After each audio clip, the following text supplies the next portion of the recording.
Everyone, for tuning back into the UnitedWeStrike.com radio marathon, February 8th, 2014. I am Matt Navarro, host of the New World Order Report. Tonight on our roundtable, we've got a nice group of our hosts gathered here, and these roundtables have really become something to look forward to at the end of our broadcast day, because the group here is such an enlightened and intelligent group. To hear the banter and the interaction of these folks, and just to hear the intelligent things coming out of their mouths and the information that they can share with us, is really enlightening radio. It is really fun radio to listen to. In our midst this evening, we have our host, Karen Quintostato, Am Rosen, Dr. Dean Lloyd, Suzanne Posel, we've got Gary Hendershot, and Vinny Eastwood. And before we get started, Suzanne mentioned this earlier on my segment, but we haven't had a chance to wish him well. Vinny Eastwood, I guess, recently has tied the knot of matrimony, so congratulations, Vinny. How do you like being a Mrs. or Mr. these days? It was a bit of a Freudian slip there. It's great, you know. It was you know, when you first meet your missus, and actually for the first 2 years of our relationship, I think we're in the 8th year before we decided to get married. I didn't refer to her as Sarah to any of my friends. I just referred to her as M''MRS, my missus. And how ingenious! A little NLP, a little NLP there to get your relationship going. Yeah, and I don't like wearing rings either, but I got rather attached to this one as soon as I put it on at the ceremony, you know. And then you get kind of that, when you first meet somebody that you really love and what have you, you go through that lovey-dovey period when you first start going out for like months or whatever, and you like really, really love each other, and it's kind of like it's brought that back. It's awesome. Excellent deal.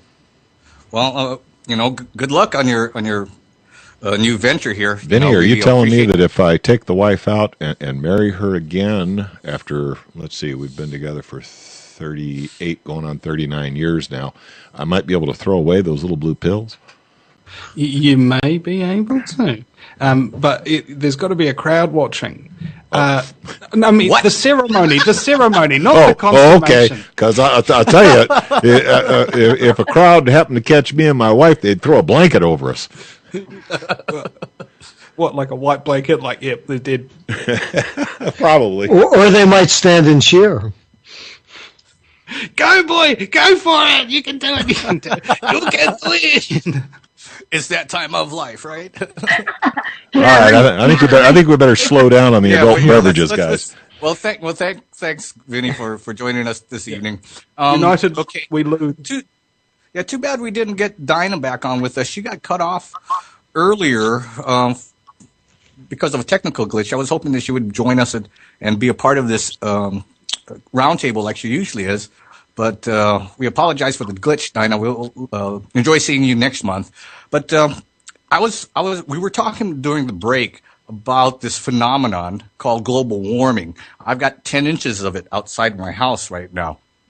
And we're having this discussion, this debate about the snow and what it's made of, because these videos went viral of snow back east being flammable, perhaps, gave off funny smells, as people reported, and was not burnable. So, Gary, you were mentioning that you had done some testing. Why don't you tell us about what you found? Well, all I can tell you is that the snow that fell here, I was able to take a chunk of it and hit it with my lighter, and it turned black like everybody's snow was, you know, like what they're showing on the YouTube. And I said, okay, well, you know, I've never seen that before. But then again, I had never tried to hit snow with a butane lighter before, so I didn't know what I was seeing. So I brought some snow in, put it in a test tube, evacuated all the air, which of course immediately evaporated the snow into a liquid. I then heated up the water content that was left, and it evaporated into clear water. And then I evaporated it over some heat, and there was no residue, there was no polymers, there was no smoke, there was nothing of any kind. So my immediate impression was, Well, this is just an interesting phenomena where soot from the butane lighter was collecting on the snow. And obviously, I would love to be proven wrong. I would love to see somebody send it out for scientific analysis. But the fairly simple analysis I was able to do with my little Bunsen burner and my test tubes was not able to find any polymers that everybody was talking about. Everybody was talking about, artificially nucleated snow that was formed around some kind of a polymer, and I could not prove that to my satisfaction. Well, that doesn't mean it wouldn't have occurred, because we know from past experience and knowledge of the phenomena of geoengineering, they're putting polymers, Morgellons, funguses, strontium, barium, aluminum, right, on into the atmosphere. What about looking at under a microscope? Did you have a microscope, Gary? I do have a microscope, actually quite a good one, and I wasn't able to see anything that I could account for as soot or residue that was of an artificial nature. Now, you expect to see little microscopic you expect to see little granules of dirt that it picks up out of the atmosphere. You expect to see a certain amount of that. But was the snow itself acting normally? Well, the only thing abnormal about it that I could tell was, I did the same test that everybody was showing on YouTube, where I held my Bic lighter to a little glob of this snow, and sure enough, it blackened. It blackened like it had soot on it. And apparently that was indeed soot. That doesn't happen anywhere with a butane lighter or anything. You put fire on ice and it turns to water. Exactly, because I did that. I did a very experiment on Friday. Was it yesterday? Because I wanted to test the snow here. I've got a ton of it in my yard, so I put my lighter up to it, and it melted. It did not turn black. So something that they were getting down in the Atlanta area was seriously different from the snow I'm getting here.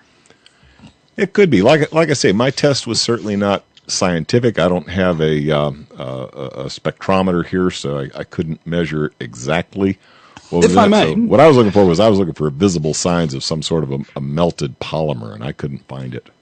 If I may, could we turn this over to Suzanne Posel, because she just recently interviewed Dade Wigington about this exact thing, didn't you, Suzanne? I did. Because I saw all of these. I watched about 20 of these videos on YouTube. And the first time I watched it, it blackened and it did not melt. There was no water. There was no water. I mean, I'm a Floridian. I don't say that I know a lot about snow, but I would think that it would melt because it's turning into another form. Liquid, it's a gas, it's a solid, and it's a liquid. So heat would turn it back into a liquid or a gas. We weren't seeing any liquid, and the blackened smoke in these 20 videos all showed up. Now, I've never taken a butane lighter to snow, but then again, I wouldn't expect it to behave that way.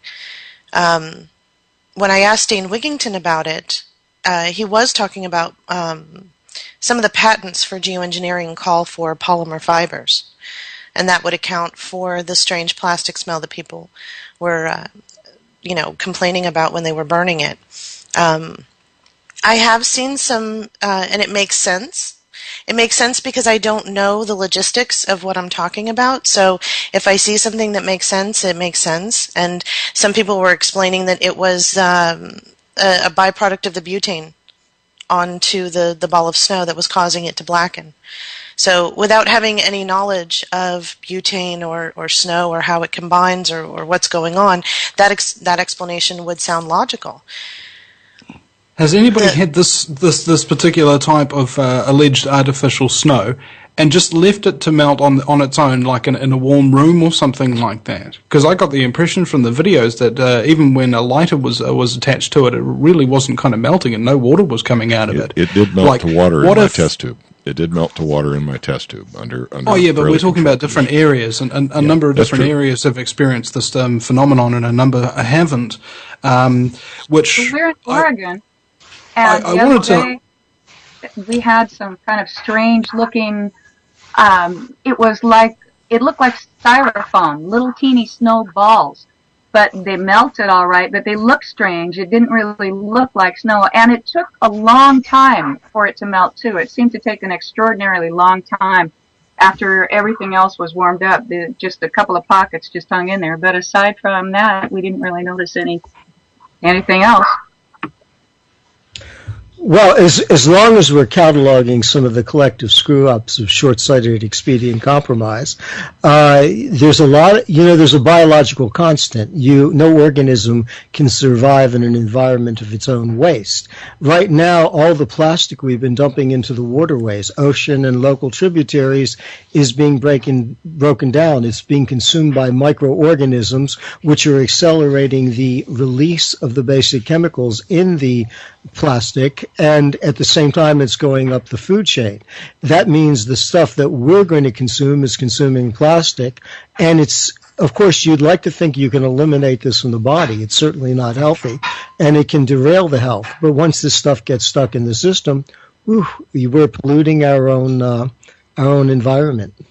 You brought up a good point, and I was having a conversation with someone on social media about this article I put out, that it's quite interesting. There was a study done that the areas in the United States where there's severe drought also happen to be places where they're conducting fracking.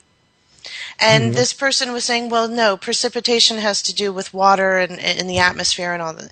I said, yes, but there's lots of reasons why there's water loss. There's fracking. There's geoengineering. There's Nestle and Coca-Cola siphoning all of our water and bottling it up and selling it back to us. There's lots of reasons. Right. There's lots of reasons for water loss. We can't just look at this one thing like the snow and say, oh my God, it's this. Anne brought up a good point. Our entire globe is being saturated with plastic. And so where is it going to go? It's going to go all the way around because we live in a biosphere. It's going to end up in the atmosphere. It's going to end up being rained down on us. So we have to look at these things not as one isolated incident, but look at the contributing factors and try and gauge not just one answer to one problem. Get rid of geoengineering, you still have a drought problem. Yeah, but it's also part of the out of sight, out of mind delusion. You sweep the dirt under the rug. Unfortunately, we've run out of room under the rug. It's coming back out and choking us. But this is part of the idea that intellectually you can abstract yourself and say, this is what we need and this will work. We'll figure it out. Somebody will invent something down the road. We've reached the saturation point on that. And it's really, as you're pointing out, affecting the quality of life on this planet. And we've started something that needs a lot of cleaning up very quickly. Sure, because even if we ended geoengineering tomorrow, it would still take the Earth a long time to heal. So we would still have what we would consider not normal weather for a very long time. So we also have to look at what we're doing, what we're dumping into the planet. The ways in which we're living that's causing a contribution to the poisoning of the planet. And they're all having a great idea. They're all having these interesting effects that seem to be symptoms of this or symptoms of that, but we're not looking at the actual problems. So we're sitting here analyzing symptoms. It's the same thing they do with the DSM-5. They make up a disease based on symptoms, and then they come up with a pharmaceutical answer for it. So we need to stop that mode of thinking and say, well, look, this is a holistic problem. There are many factors contributing to the loss of water and drought conditions and the pollution of our planet. We need to make I don't know, a really long list and go one by one, I guess, until they're all gone. And then at that point, we can say that we're on our way to getting rid of all of this bad stuff in our world. Yeah, what about pyramids? Just let it happen. War is the biggest thing, the military-industrial complex and the big corporations that you spoke of. Until we stop allowing profit over people and justifying the fact that we can call ourselves civilized and yet send our sons and daughters off to fight and die for our honor, we're still, in my opinion, in the dark ages. And we can try and blame it on each other. But, this isn't the third dimension, it's the third dimension, and we've got to get rid of the psychopaths who are destroying this planet, and mainly the military-industrial complex.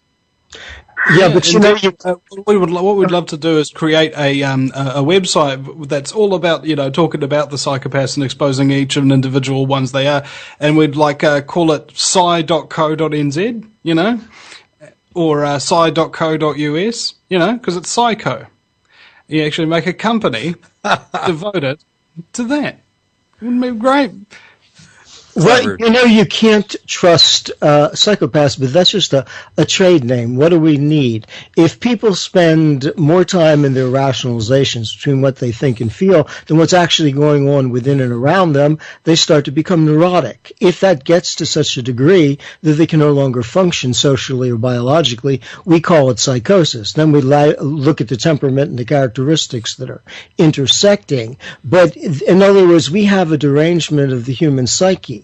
You can't get out of a trap until you realize that you're in a trap. If you accept the trap is the normality, then you adjust to the trap. And right now, that's why the public is so susceptible to manipulation. It doesn't realize that it's trapped by an outmoded way of looking at things that people who can play off of them. Maybe people are too busy looking for the cure-all, the savior, and the solutions and what have you that they don't even realize how many false promises and traps that they're actually going to wind up having to go through in their quest to get to the truth. Well, that's obedience. We're trained to obey authority. So from the time that we're born, we're shuffled into a system where unless you really consciously work to break out of it, you don't even realize you have a choice. Well, we have to give them back the choice, and we talk about an education process, but most people have drag lines. Even though they're unhappy, it's how they identify themselves. And we need to let them know that they can break the grip of this unhappiness, not be so downtrodden and oppressed, and can start to look for what really fulfills them, but they need some really concrete understanding. I have one of what I call my psychological ethical etiquettes. You're not supposed to believe if somebody really has an understanding, not just an elaborate idea. It has to be, you have to see what it is, how it's constructed, its range of motion, how you can access it independently, clearly, logically, reasonably, and demonstratively. If it doesn't match those criteria, and we need some new values in society, it's not an understanding of somebody just giving you their opinion. Well, we have to be what we do here at the United We Strike. People who hand out red pills, you all are so very articulate in identifying that problem. People are stuck in their little boxes, and so we have to, give them a little crumb here to lead them down that trail to a point where we can hand out red pills. And, you all do that here at UnitedWeStrike.com, but you all do it on your own shows. So I think that's a plus that we can get together here and talk about these issues about how to help our fellow human being become more conscious. Well, it sure is a pleasure to be able to share with all of you. Intelligence is such a turn on. Yeah. I was interviewing a tattoo artist the other day, and he's really noticed the dumbing down of society. I go, how do you notice that? And he goes, well, because it used to be somebody would come in with a kind of idea or something personal about a tattoo on their body or something, something that means something. And now what happens is they're all coming in with an image that they found on a Google image search. And he goes, maybe that wouldn't be quite so good. Maybe that wouldn't look good in 20 years' time. How different are you going to feel about it? And they're like, no, I want this one. Yeah, but I could probably design something better for you, that would actually suit you more. It's like, no, I want this one.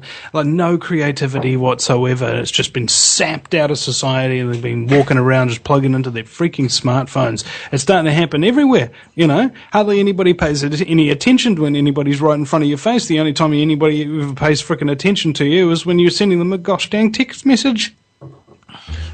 Well, you could quote, I'd like to quote from one of Lenin's lyrics, they hit you at home, they hurt you at school. Hate you if you're clever and despise a fool. Till you're so fucking crazy you can follow their rules. When they've tortured and scared you for 20-odd years, then they expect you to pick a career. You can't hardly function, you're so full of fear. Keep you doped with religion, sex, and TV. You think you're so clever and classless and free, but you're still fucking peasants as far as I can see. Let's watch the F-bombs there, Am. I'm sorry. Friendly. Sorry. Okay. Sorry about that. Just quoting a lyric, though. Right. Yeah, because I'm sure that there's plenty of under 18-year-olds that listen to this kind of intellectually based talk radio where most of the audience is above the age of 40. I wish there were. We've had AM stations or FM stations pick up our stream and send us emails saying, "Hey, you got to watch the F bombs. We have to use that." Oh yeah, that's true because you got those FCC regulations. I love it how the F word start as the first letter for FCC, and what I've found is Fun. this F for fun. whole system. I mean, just on the talk about this. Just recently in Australia, there is a statue, the Unknown Warrior. Only God knows his name, and they just signed a city ordinance to rub off that "only God knows his name" because it's deemed offensive. What? Okay. Yeah. Seriously, I'm talking about hardcore censorship of speech. You can now get a $300 fine or a stint in prison for using the F word in public. In certain states in Australia. I think 2 of them have passed those laws now. All right? And the censorship remember, of speech Australia is a commonwealth of the British Crown. Let's not forget that. Let's not forget that so is the US. What's yes, changed? I would agree with you there as well. Who was it that financed the revolution? Wasn't it King George? I think we did. We keep financing all this. But one thing that I'd like to bring up when we're talking about action and getting together is really unity. I mean, again, we have so many different areas where people are interested in, the idea of the chemtrails and the polymers, which do happen in some people. Then again, it was interesting, Gary, to hear your take on it. But the 15th is next Saturday, and the 15th of the month basically is just a day for the people to stand together to take some kind of action, whatever action they feel they can best do in their neighborhood. Ultimately, when we can really strike, when people understand it, in my opinion, what I think would be great is if we plan, and maybe April 15th, we know that, okay, on April 15th, all across this country and globally, whoever wants to join, if we can, within our communities, get 100 people who will show up at the sheriff's office, 100 people who will show up at the jails, 100 people who will show up at the schools, 100 people who will show up at the city councils. Some of those people armed and ready to protect and defend. We can also have groups of people, maybe 25 people, go to this politician's home who is in the local area who we know is a traitor. So they take care of him. Then we've got like 50 people over here. We can actually coordinate our efforts to just overwhelm with people power all of the local traitors so that we can restore our world. Now, right now, I know that won't happen. I'm trying to plant seeds. Well, let me just finish, Jenny.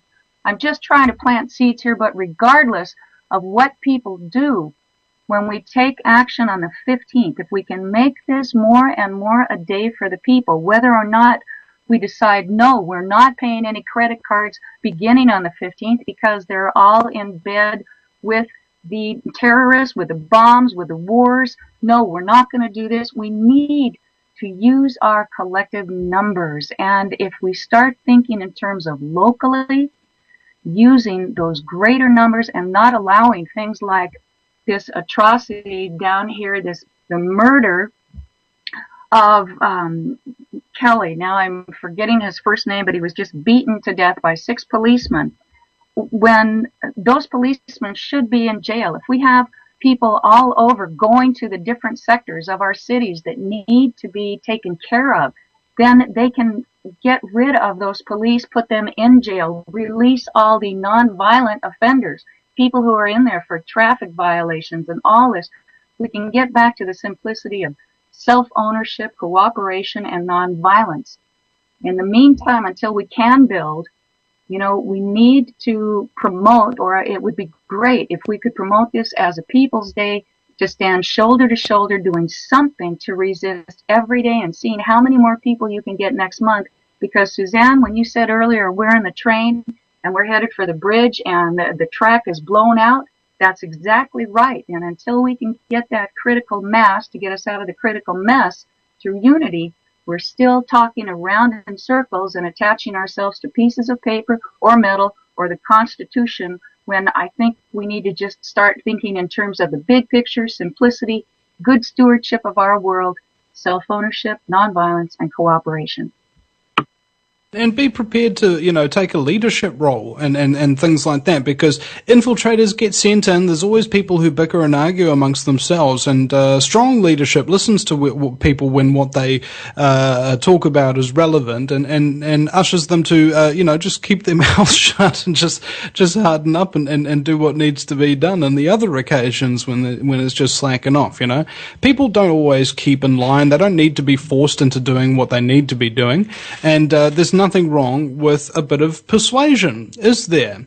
And I think if you've got the ability to persuade people to stop doing the wrong thing and start doing the right thing, I think the onus is actually on you to start taking a bit of more of a leadership role in your community and help to coordinate people so that they take care of each other, or whatever thing you want, okay? If you're doing a job and you don't want to do it, you're not going to be anywhere near as good at that job, are you?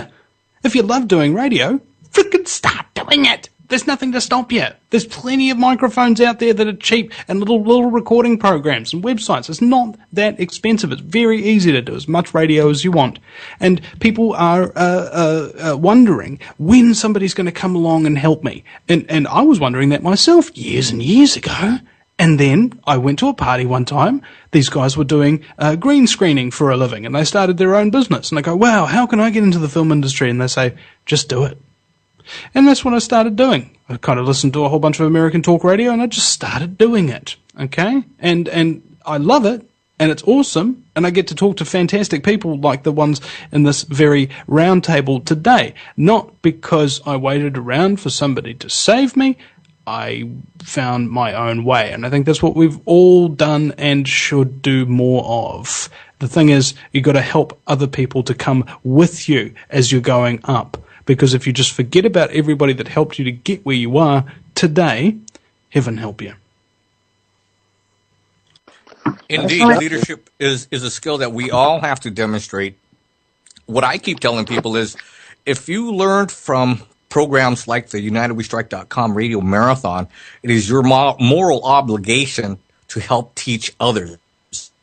Okay, you don't have to be the one savior that goes out to save the world, but if you just, like Karen says, unite in your local area with your friends, your family, and your neighbors, you can make a difference. And you may not think of yourself as a leader, but maybe you can consider educator, teacher, informer, just sharing that idea, that bit of knowledge that might help your friends, family, neighbors to survive what we're faced with. And the idea of unity around the world is something we have to engender. Otherwise, we fail. With the New World Order's agenda to exterminate 80 to 90% of the world's population, then we as a species globally have to take that mindset of just helping our friends, families, and neighbors in our own little special way to understand the things that they need to do to help them survive. We survive. We can use our numbers to turn back the tide of the New World Order. Yeah, if I could speak to what Vinny was mentioning at the end of this segment before the roundtable, you had brought something up that caught my attention about the you bringing up as you're bringing up the problem in your field, okay, but you're not offering solutions. That's up to other people in journalism. Now, I wanted to talk to that for just a minute. Most people I've learned when I would bring up, for example, you were talking about plastics and how the buildup of these things. Just one little anecdote: just south of Denver, the plastics were being dumped into the river, and there were xenoestrogens, which are toxic estrogens, and they're artificial. But what happened is it canceled out all the males in the fish population, which meant there were only females. Which meant that they all died eventually. But that is what I'm hearing you say is that your focus or your part is to identify where the problems exist. If we're circulating toxins, it'll eventually, get to where we're at. Radiation went all the way to Wales when Chernobyl happened, and it circulated around the world. This is true. what most people don't want to know, and this was one of the things that Am and I brought up in our discussion earlier, was the warning signs to get mired down, bogged down problem. This is a concern of ours because a lot of media focuses on the bantering of the problem. We need to know what it is. This is absolutely imperative. You don't know you're in a cage unless you understand what it is, you're dealing with. And most people don't know that. But how many people want to know what we're talking about? It scares them. And being a skill to be able to provide them the information you provided in your journalism means that there needs to be a direction provided them. So I wanted to speak to you on that and get your take on it. Well, I think firstly the most imperative thing is to make sure that you're not part of the problem. Okay, because if you're going to identify, this is a problem, that's a problem, or whatever, are you actually part of it yourself? Are you perpetuating stuff that ain't good? How many of your ideas are really your own? If you're not being original, then you're probably following somebody else. And usually I've found almost everybody I've ever followed has turned out to disappoint me at some point, That's why I kind of don't follow anybody anymore. And this is one of the good things about, I think, real honest just talk radio, is that it's not about the individual and what they're capable of and all the solutions that they come up with. Usually it's actually about the guest, Maybe people don't realize this, but I'm a talk show host, and I'm unlike most talk radio show hosts where I'm actually prepared to admit that I don't know what I'm talking about sometimes. Okay? Nobody can know everything about every subject, maybe only a tiny little bit. And so I think that honesty is what really needs to be returned here. Okay? I want to find some solutions. If there's anybody that can be interviewed, if somebody suggests, hey, this person actually came up with a fix for that, interview them. Okay, cool. Done. All done. And interviewed these dudes, Thunder and Light team, and Brad Molnar from modernhealthcoach.com. And they've managed to embed holograms with audio signals that actually change matter around them, kind of thing. They've managed to put these things onto, say, air conditioning ducts and actually drop the temperature. Things on the windows. They've managed to create ones allegedly that can be stuck to your car and reduce your emissions, exhaust, to zero, and had it verified and tested in a Los Angeles smog testing facility or whatever. So there's quite a number. Although I'm saying I'm not coming up with the solutions because I can't. I'm not researching into specific things and trying to solve those problems. I'm solving one problem, only one problem. There is no alternative journalism, talk radio, and video in New Zealand. That's it. And it's a pretty big problem for one man to solve by itself, but sure enough, I'm doing it, and I've actually got higher rankings on YouTube than the mainstream media in New Zealand do. All right, so that's the one problem that I've decided to solve, doing it quite well. It just happens to be that I can also give coverage to people who are solving all sorts of problems. I just don't want people to come to me to save them from every single one of those problems. You know what I'm saying?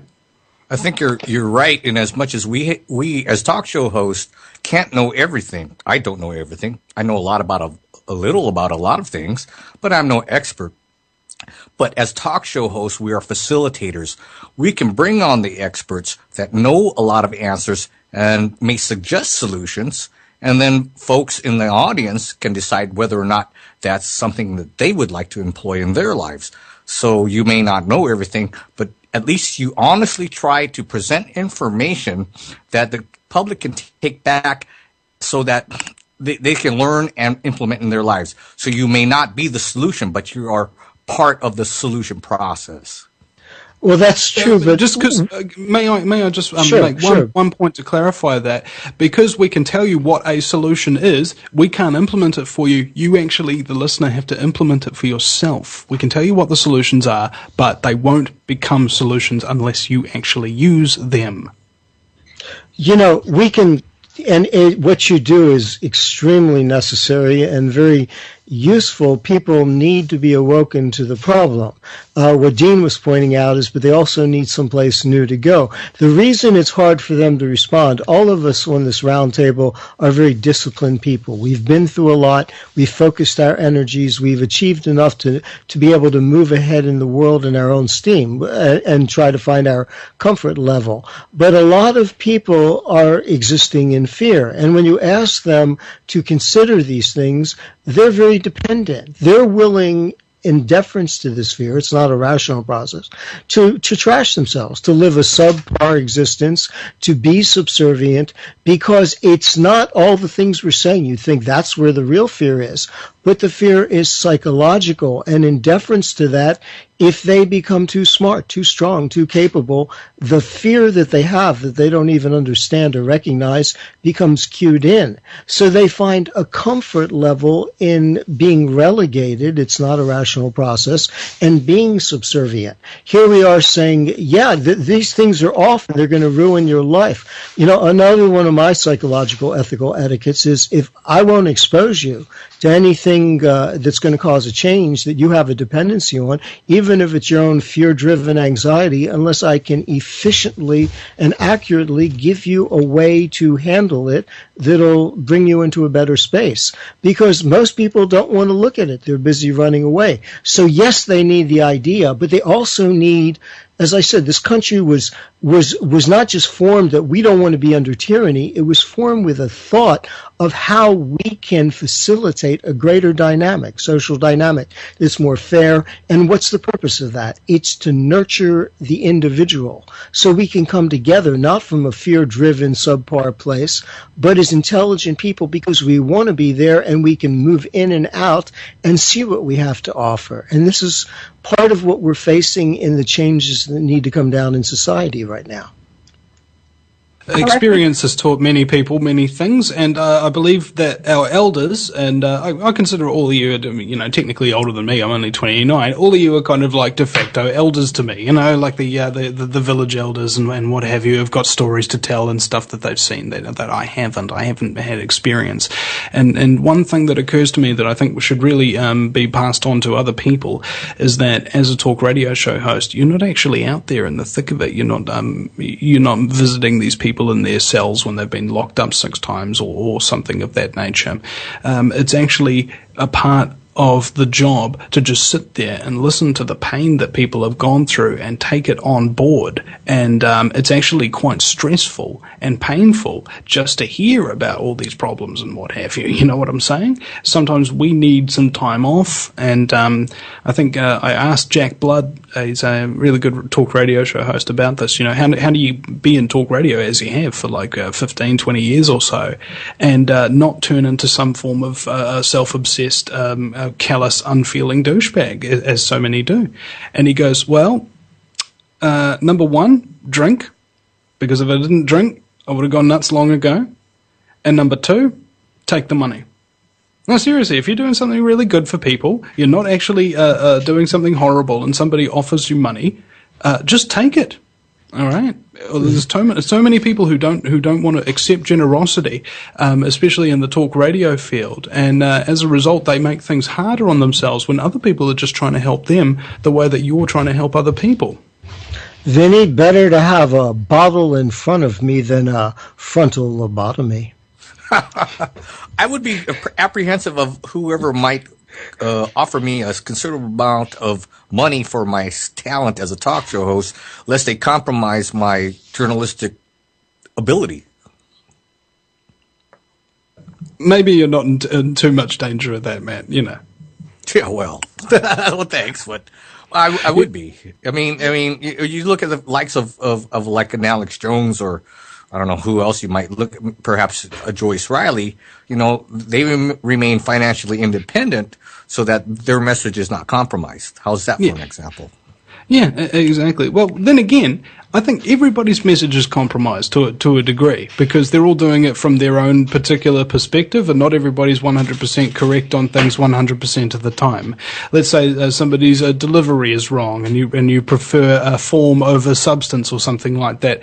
You can't appeal to everybody But I think what Alex has done is he's very much well targeted an audience and managed to eke out a living from it. And it's all due to his hard work and his associations with many other people that helped him get to this point and whatnot. I mean, my first co-host was Brent Johnson, who told me at one point Alex was crying on his shoulder on a porch in Texas because he'd just had his radio show cancelled by some network, and he's like, "Oh my God, nobody's going to inform people about the New World Order."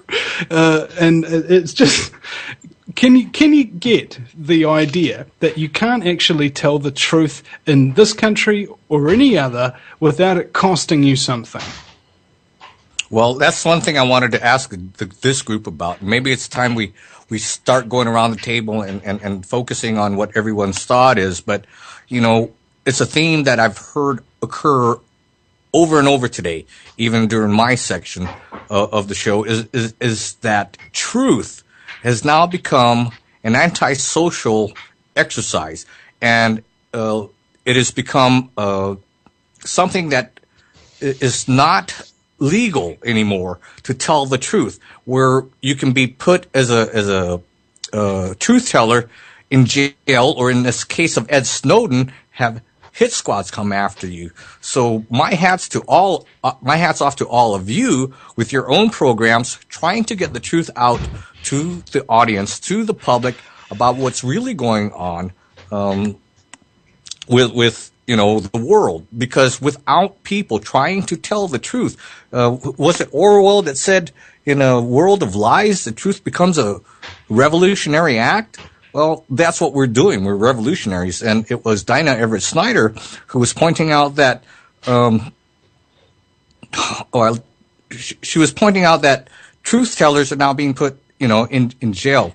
So let's go around the table. We have with us Am Rosen, Dr. Dean Lloyd, Suzanne Posel, Vinnie Eastwood, Karen Tostado, and Gary Hendershot. Am, your closing thoughts. How about truth from your perspective? All right. Well, when people come to me for various forms of assistance, I listen to them. I'm a good listener. And after a while, I say, well, I know you're saying that, and I know you're even thinking that, but that's obviously not where you're coming from. And the obvious is one of my favorite words. When we talk about truth in the context we're talking about more comprehensive understandings, things that make sense, order things in a way that are fairer, more healthful for us and for society. But that's not what's running the show. The feeling level right now, we can all sit down, cup of tea, glass of wine, be very sharp, have a great conversation. But once you move back from that, if you get thrown off kilter, you're too tired, too frustrated, too angry, whatever it is, then we lose that center of reason for some amount of time. And what we do is we revert. And where we revert to are these old feeling patterns, these ways of response, which are for most people right now subconscious, and they're irrational, they're illogical, and unreasonable. So somebody say, yes, I know what you're saying makes sense, and I want to do that, and that would be better, but that's not how they live. So it's important to understand the only truth of the feeling level, which is right now what's running the show, no matter how much intellectual acumen you've developed, is that either I get what I was patterned, conditioned, or programmed to feel I should want, and if I get it, it produces satisfaction, I approach it, I feel good about it. Or I don't get what I was patterned, conditioned, or programmed to feel. You notice there's 3 levels I'm talking about on the subconscious. And if I don't get it, I feel guilty, and I try to avoid it. Now, even if what you feel you should have is debasing to your well-being, detrimental to your psyche, harmful to your body, once that's locked in, the only time you feel right about it is when you're doing that. And if for the best of reasons, logical, scientifically validated, you come up with a better perspective to defy that, say, no, this is how I should be, then you feel wrong, and the feelings will censor you through the body mechanism. For instance, you want to hear some gobbledygook? You're a miserable, screwed up sinner. You should spend your whole life suffering and repenting. Absolute trash. But once you have come to feel that way. The only time you feel right is if you're miserable, screwed up, suffering, and repenting. And if I you like defy suffering and repenting. well, I think yes, I understand. But and we could have an interesting discussion on that. Then he'd love to sometime. But what I'm saying is, when we're talking about truth, at what level are we talking about it from? We're speaking a lot of intelligent things that people need to hear, but whether they can actualize them, it's a difference between thinking about being peaceful and participating and being loving. Is a difference between thinking about it and actually knowing how to access and facilitate the qualities within yourself that bring those on the table, bring them online. With your articulation and how well you speak, I'm hoping that our audience members can catch up to you via osmosis. Tell us about your websites and how we listen to your shows. Well, thank you. Yeah, my website is www.lifegame.com. And on I just having wrestled with a technical glitch, my podcast library, the beginning of it is back online. I'll be sending you guys links to it. It's now on YouTube. There are YouTube buttons. So if you want to watch some of what I put down, there's an interesting 2-part introduction, where I'm coming from and what I'm offering. And then there's 3 categories, one on intimacy, one on consciousness, one on health. And I hope to expand those in the future. Also find some excerpts from my 2 most recent books and a lot of other things. The Geigers I've mentioned on other shows are outlined on there, as is the process. And I'd love to hear from you. I love questions. Got more answers than people have questions. Well, we appreciate your participation, as always, in the UnitedWeStrike.com radio marathon and your insight. I think all you do is offer answers, and we appreciate you spending time with us on the Roundtable. Dr. Dean Lloyd, your closing thoughts on truth and how you see it. Thank you very much, Matt.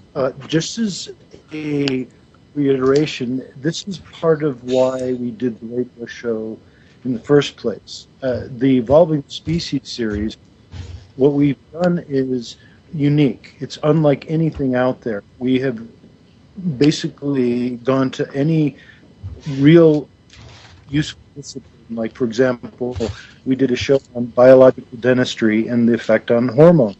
Now, who's talking about that? And we did one on the effects in men during pregnancy. Who talks about that? What we do is we extrapolate these different disciplines and we draw on what is relative or important and effective in this particular time in our development, focus on the necessary components and use their expertise, like Vinny was mentioning, how the solutions come from the people he interviews, and then bring it to the consciousness place. How are we developing? How are we perceiving this as being useful, effective, and appropriate? That's our truth. Our truth is getting the message out, but we can't do this alone.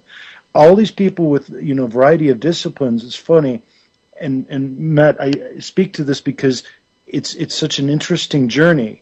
I was mentioning to Am earlier today that I feel like the Christopher Columbus of talk radio.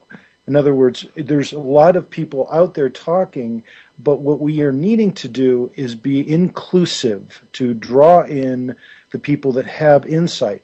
But what we haven't been able to successfully do, especially in the medical profession, believe me, there's a lot of overeducated idiots that are running the show right now. In my opinion, I've seen this because talking to people that have graduated themselves in their own minds to a particular way of thinking in science is brilliant. They've discovered things, or they've discovered new technologies, and this is incredible. We can look through people and see all these incredible things. They still haven't been able to integrate what it looks like to be healthy. They're still running around afraid of themselves and afraid of what they'll do to people. They're not integrated emotionally or balanced, and that's what we've been striving to do. I don't do this individually. I make a big deal about making it inclusive. In a part of my Aquarian trait is, the service, and I've wanted to elaborate on that to be able to draw in people that want to know. The X factor is the main thing. where's the consciousness? How is healing? How is our, all these different fields and disciplines, interactive disciplines, affecting us, and where are we going with it? We need the solutions, and I wanted to sort of draw this into a solution idea, place, because I've heard in a lot of the other networks that have focused on the problem too much, they get wrapped up in their own trip, and I don't want that to be the case here. So that's my truth, and I hope I was able to get in that short period of time enough of the message out. Well, you do echo Am's sentiments well. Tell us about your radio shows and your and Am's radio show on GCN and how we listen to you on Wolf Spirit Radio. Beautiful. We have our own individual websites and can access our shows and archives through them. Accutone, my book, which is a discipline in Oriental medicine, and sound healing therapy, one very effective way of helping to balance out imbalances. And I've discovered this, spent much of my life dedicated to finding out the answers here. And I've been able to draw out these parameters clearly and succinctly and use it in other disciplines. But Accutone, ACU, www.acutone.com, you'll see my book, my clinics, work in oxygen therapies, nutrition, and so on. And also my radio show, so book, radio show, and clinic, all there at the one website, one-stop shop. And then we have Evolving the Species, which is with the Genesis Communications Network. That's on twice a month. It's with Dr. Hurley's show, Uncommon Awareness. This is where we do the interviews. We have State of Mind, Quality of Life. That's on the Wolf Spirit Radio Network every first Friday. We have, of course, you guys, and we're out teaching the professionals. We're out, getting to the people that are, needing to educate the public. So we want to go to Harvard, Princeton, Cambridge, anywhere where there's a good, mindset, people wanting to know, but have the mind to understand what we're trying to say. So with that, thank you for the opportunity. Great group of people. Thank you. Yeah, we appreciate you taking your time. You sound very busy and very professional, and I appreciate you doing what you do, helping to educate others about the truth, and that's all we talk about. Suzanne Posel, a journalist, your main focus is truth. Your perspective on how all that? Well, truth is, I guess, unfortunately subjective, because I source documents and studies and facts in my articles, and people still ask me about what I meant by the title of the article, the headline. The headline is not all-encompassing. So until people read more than the first 3 paragraphs of an article, and I know that you only read the first 3 paragraphs because I can see it, click on the source links and actually read the documents and get to know the people who are actually causing this problem and how they're doing it, we're at a loss. And so truth remains subjective. So help me help you by educating yourself. And there are many people out there that have tools in which you can find information more readily and make that a part of your life. Democracy is a spectator sport, but constitutional republics should not be a spectator sport. We have to be part of this. Otherwise, we're going to be part of the other thing. And if we don't like what's going to happen to us and what is happening to us right now, then we have to educate ourselves, make informed decisions. My website is occupycorporatism.com. My new news agency is theusindependent.com. Thank you so much. Thanks for taking the time to spend with us today, Suzanne, and thank you for spending time with me on my show talking about Fukushima and ways to help the body mitigate the effects of radiation poisoning. We have information up on my website, nwoder.com, about that.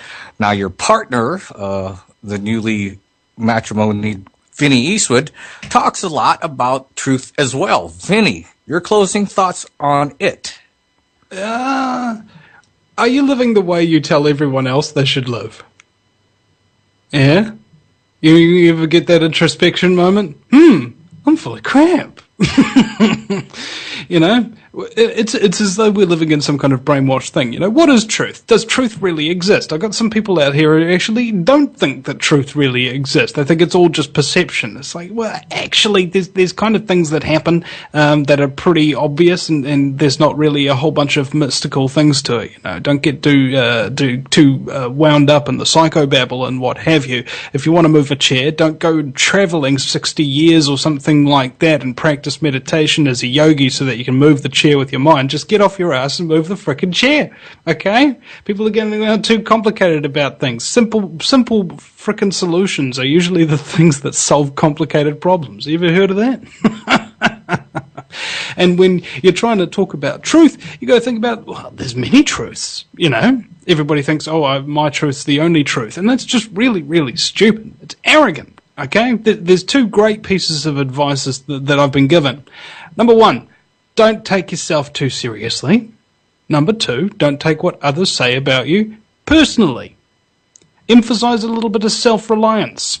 You know, one of the worst things that you can do if you're thinking about starting something or inventing something or whatever, and this is the first thing that so many people do, they go to somebody else who's already doing it and ask them for help. It's like, bro, I'm too busy. I've got my own stuff on. I can't really help you. You've got to help yourself. And once you've started helping yourself, once you've actually started creating something, once you don't actually need help, suddenly all these people come out of the woodwork and start asking how they can help you and help you keep continuing doing what you're doing. Isn't that interesting? That you actually have to find out how much courage it takes to do something after you've already done it. That's how you realize your own personal power. And me, I am a grade A mooch artist, or in Mexican I'm called a muchacho. There's an ability that I have of doing really nice things for heaps and heaps of people, and then garnering enough support from the general community who benefit for the kind of information that I put out, so that I can actually just pay my rent and pay for my food and pay for my internet and just basically live so that I can keep exposing scumbaggery and helping people. All right, it's a perfect cycle. It's like a karma bank, but except it's real. It's a community bank. Whenever anybody hears somebody doing a good thing, there's something within them that stirs up and goes, you know, I want to do something like that, or I want to help that person do more, etc. You know, it's natural. We all want to help and see good people doing good things. You know, everybody's got that kind of moral backbone somewhere. Maybe it's not out in the forefront. Maybe they're not doing their great life's work and magnum opus. Maybe they're not getting through to the pursuit of truth, but there is a potential for them to wake up, stop taking themselves too seriously, and start trying to do something that is right, something that is on the side of truth and moral obligation, not opposed to it.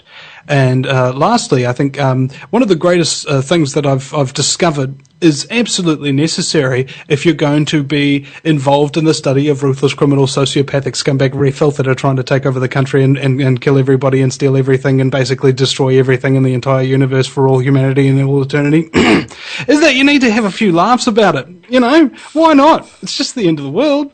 You know, have a cackle. You know, what's the worst that could happen? You know, I might damage my vocal cords because I was cackling too loudly and profusely. No, it's not going to happen. You know what'll happen? Large endorphin rushes will get through you. You'll start realizing that, hey, I'm not actually, I don't actually have a ruthless cop with his gun pointing at my head right at this very moment, so there's not actually anything around me to be terribly afraid of, you know? But here's the other problem. And I think I'll kind of close on this. Infiltrators need to be watched out for. All right? There's always provocateurs and things of that nature that are trying to infiltrate good movements. And thank goodness we don't have any of them in this room. Because, you know, I think if we're going to actually have any movement that is ever successful, we need to be ever watchful for that kind of thing. You know what I'm saying? For example, fundamental agreements. Suzanne, Matt, or Karen, anybody out in this room, would you by chance put on a black uniform with an M4 and march into an innocent family's house and execute them after dragging them into the street in fisticuffs? No? Okay, then we don't really have any fundamental disagreements, do we? Indeed. You know, Vinny, you're a shining example of telling the truth can affect people's lives, and your audience supports you with financial donations, and so they appreciate your being able to tell the truth. And you strike me as the Alex Jones of the Southern Hemisphere. So I wish you well. I appreciate you taking the time to share with us and be with us here at UnitedWeStrike.com. We certainly appreciate your support. And I thank you for all your, insights.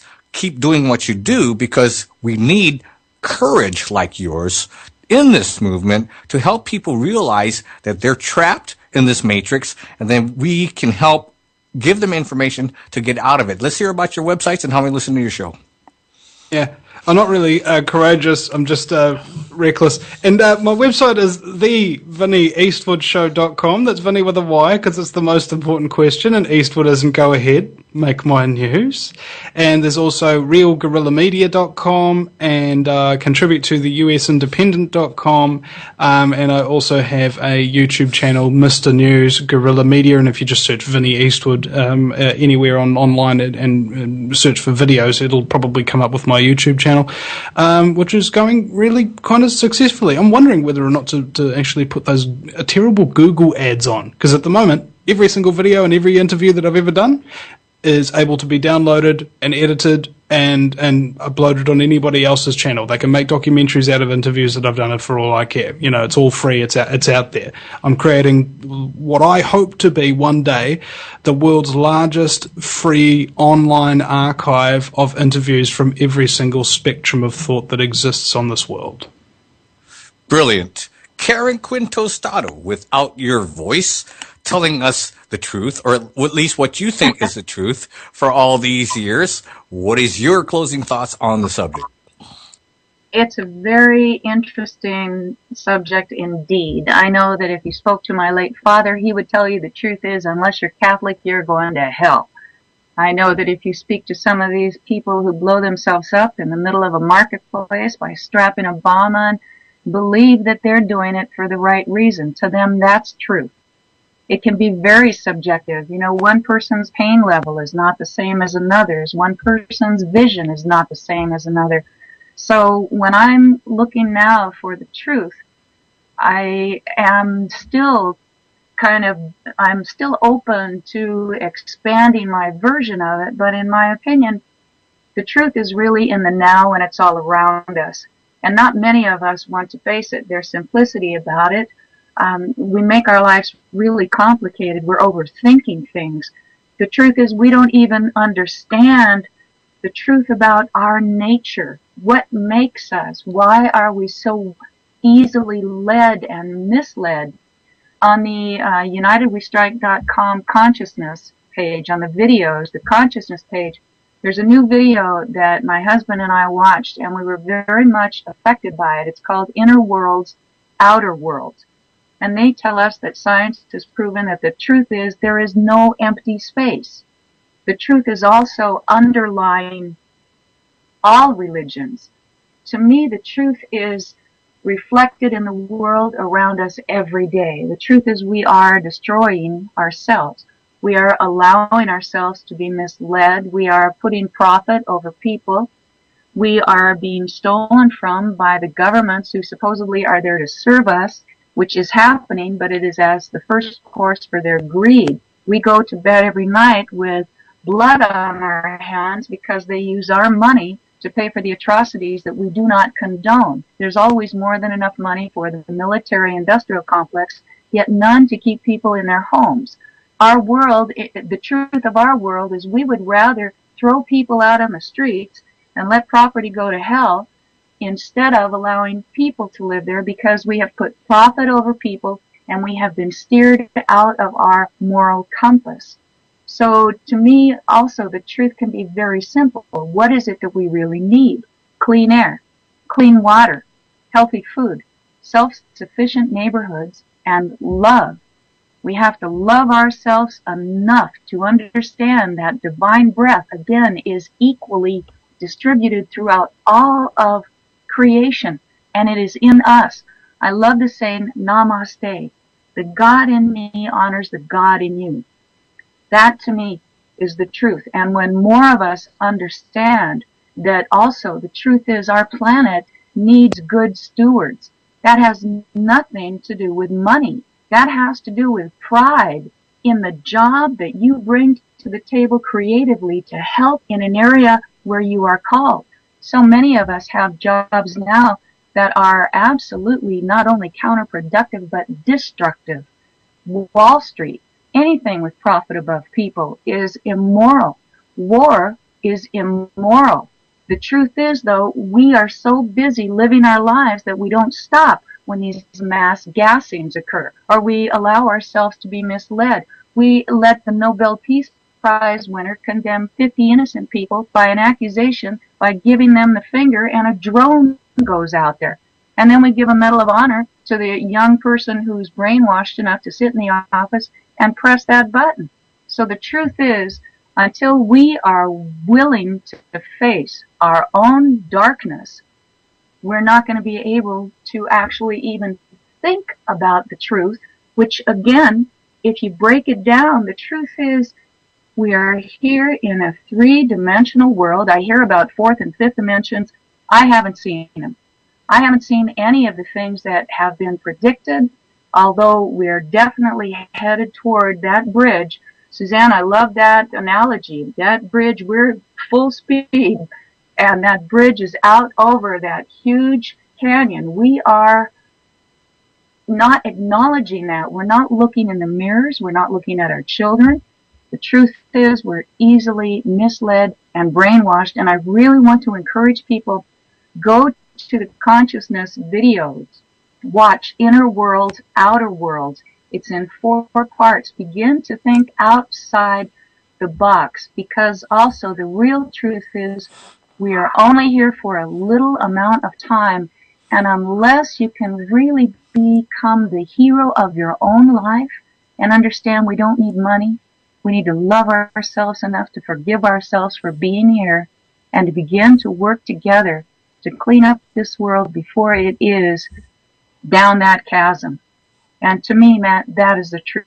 And that is why I sometimes, I like to jump to the end of the line. You know, the truth I also believe is that we don't need money. We need cooperation. And if we stopped believing in money, our world would change overnight, because there is nothing that is truthful about poverty on one hand and extreme wealth on the other, and lying corporatists and the hidden hand who have us all running in circles and destroying ourselves. So I think you. Go ahead. Sorry, finish. Well, just we need to look in the mirror, and we need to understand really what's necessary. Again, clean air, clean water, healthy food, self-sufficient communities, and love, all of which we can give ourselves, all of which government destroys and tries to take from us. So next Saturday is the 15th. Again, whatever you can do to help yourself, to help your family, to awaken yourself to your equality. None of us need to be subservient. None of us need to be the boss. All of us deserve a chance at health and happiness and abundance. We can give that to each other when we unite. Indeed, I think about what you were saying, that you didn't see all these predictions like the Mayan calendar or Y2K and us all turning into crystalline beings, or Nibiru causing massive earthquakes. We haven't seen all these predictions come true, which is kind of disappointing to the folks that find this kind of stuff intriguing. But I, Matt Navarro, here tonight shall make a prediction that all of us here shall be gathered again next month for another UnitedWeStrike.com marathon. Karen, thank you so much for spending time with us. We always like hearing what you have to say. I like the passion in your voice. Any closing thoughts, websites about tonight? Well, I'm really happy to be back with us. I joined Detlef earlier.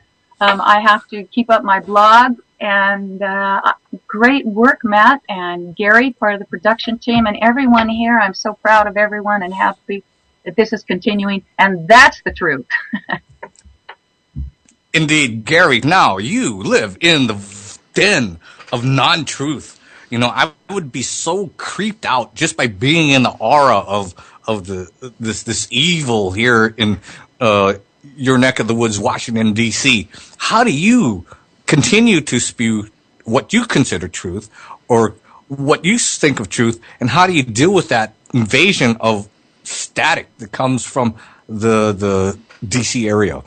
Well, I'll tell you, here in my underground bunker, just 12 miles south of Washington, D.C., the evil vortex is so darn strong that I have to have a seatbelt with a shoulder harness on my over-padded, luxurious leather desk chair. But yeah, when it comes to truth, I don't pretend to really know what the truth is. I mean, I know what my truth is. There are certain things that I hold dear as truths in my lexicon, but I can't expect the guy next door to accept my truths as being, superior to his. And, in a way, I guess I'm going to echo some of what Vinny said, and that, there probably is an all-encompassing truth of everything. It's kind of like the unified field theory, though. They keep trying for it, and just all the pieces just never quite seem to fit. I had a discussion group going one time, and I had one guy out there. They were talking about 9/11, and one guy saying, it was space particle beam weapons did it, and another guy said, no, you're full of poo-poo. It was micro nano thermite and this and that and the other thing. And one guy said, no, it was Dick Cheney with a fancy gold-plated Xbox, drove those remote-controlled airplanes into those buildings all by himself. Another guy said, no, it was the Israeli Mossad. And they're all going back and forth, each arguing their version of the truth. And I stepped in and I said, you've all got interesting arguments, and maybe you're right, maybe you're wrong, who knows, not really sure we'll ever know really 100% for sure what the truth is. But what I'm hearing from you guys that I think we can all agree on is that the story given us by our government was the most cockamamie conspiracy theory of them all. And I'll come out, you're right. Yeah, you're right. Yeah, everybody's, you're right. But it was like nanothermite. No, it was space beam particle weapons. No, it was anal probing gray space aliens. So they're right back into their fight. And what we have to remember about the truth is that quite often it can be used as a weapon against us. It can be used to divide us and conquer us.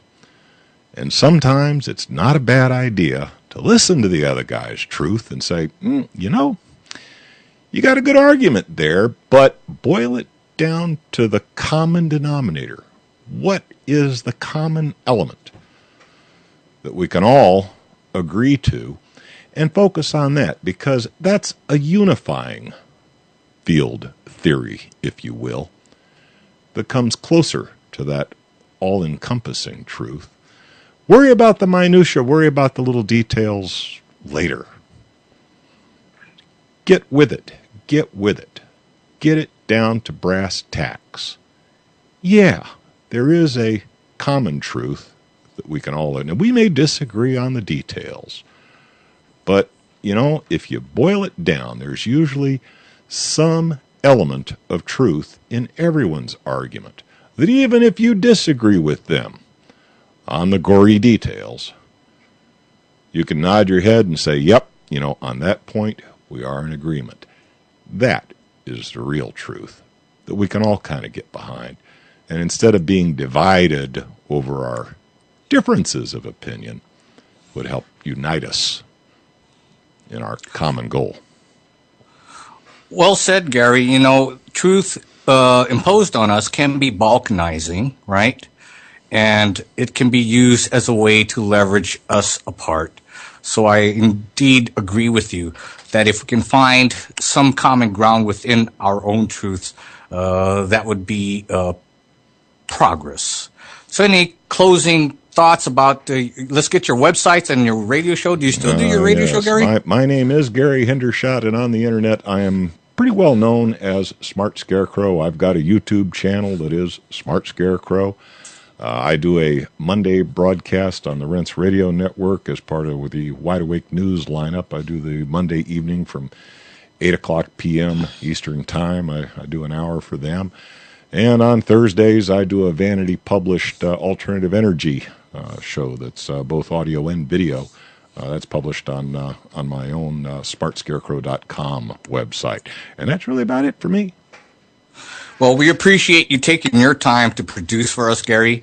I'd like to thank Detlef, who does our morning portion of the show. It's late in Europe now, so he can't join us. Someday, I hope he just takes the time to spend with us, because he would be fun in this conversation. I'd like to thank Alan James from Open Your Mind Radio in Ireland, who produces for us as well. Hosts a segment here with Steve on the UnitedWeStrike.com radio marathon, and that's without Gary's, Alan's, and Detlef's producing skills, we would not remain on the air and bring you the information and the entertaining radio that we do here on UnitedWeStrike.com. So thank you very much, Gary. Before I get to what I wanted to say, I wanted to add a programming note for everyone here, because we lost Larkin, Texas, so we have a half an hour block here in the afternoon that we could either fill. If you guys would let me know who you might suggest would be a good guest to fill Lark's spot via email. I would appreciate that. I'll send out an email after the show, maybe tomorrow morning, reminding you of that. Send me some suggestions. Or if we don't fill that spot, we'll be moving the shows up a half an hour. So Vinny, Suzanne, Am, and Dean, your shows will be moving up just a half an hour. So if you let me know if we can fill that spot with somebody you might recommend, great. Otherwise, we might be moving that show, your shows a half an hour sooner. Gary, I think I agree with you. Each individual has their own notion of the truth, myself included. I look at it objectively. I take in the information I can, listening to people like you or to others, exposing myself to information on the internet or through books or through other media, trying to come up with information from where I consider resources that are credible. I have to consider them credible, and then I'll form my truth based on the information available to me. Now, if I encounter truth or information later that contradicts what I believe is truth, I will incorporate that. I try to have the flexibility to incorporate that into my frame of reference, and then my idea of truth might be readjusted. But I think that we do this exercise every month. We've not had an opportunity or need in the history of mankind to do what we do here at UnitedWeStrike.com, which is to unite the world in peaceful noncompliance. On the 15th of the month, we tell everyone to not buy, not comply, and ask why. And these are very good notions, and that we spend the time here trying to spread what we consider the truth to our audience, I think is valuable. I'd like to thank all of you for participating, and I'd like to encourage you to, continue your support of the UnitedWeStrike.com movement, because if we don't, then who will? And at what time in history will that occur? So it's up to us here, whatever your truth is, however you conceive it, to do what we do. Try to spread what we can in the best and most honorable fashion we can, to share with our audience, who we appreciate listening, so that you can spread the word as well. Otherwise, humanity may not survive. Humanity doesn't have a chance against the New World Order until we start waking up. We're being poisoned from the air, from the water, pharmaceuticals, vaccinations, food, GMOs, the whole gamut. We have to unite as a species. We have to unite around the world. That's why this is an international radio broadcast. We start off in Switzerland in the morning. We move to Ireland in the afternoon, and in the evening, towards the evening, we move to the United States, and we invite people like Vinny from across the other side of the hemisphere to be with us. So thank you all for joining us this month. My website, nwodor.com, you'll find information up there about Fukushima and my interview with Suzanne Polzel this month, and you'll find information about spirulina, chlorella, diatomaceous earth, and you'll find a link to an article from Infowars.com where Alan or John Holdren, the science czar for Obama, says that global warming will cause more cold weather. Well, I've got almost about a foot of global warming outside my window right now. But until next month, folks, which I hope everyone joins us back for again, because we really appreciate you listening and appreciate these folks' our hosts' participation. 5, 4, 3, 2, 1. Death To To the new world order. Order! I'm sorry, I have to take your calls. You guys are really awesome. I'm sorry, Thank you, Conrad. thank you. I went off a tangent, you know. Happy Valentine's Day, sweethearts.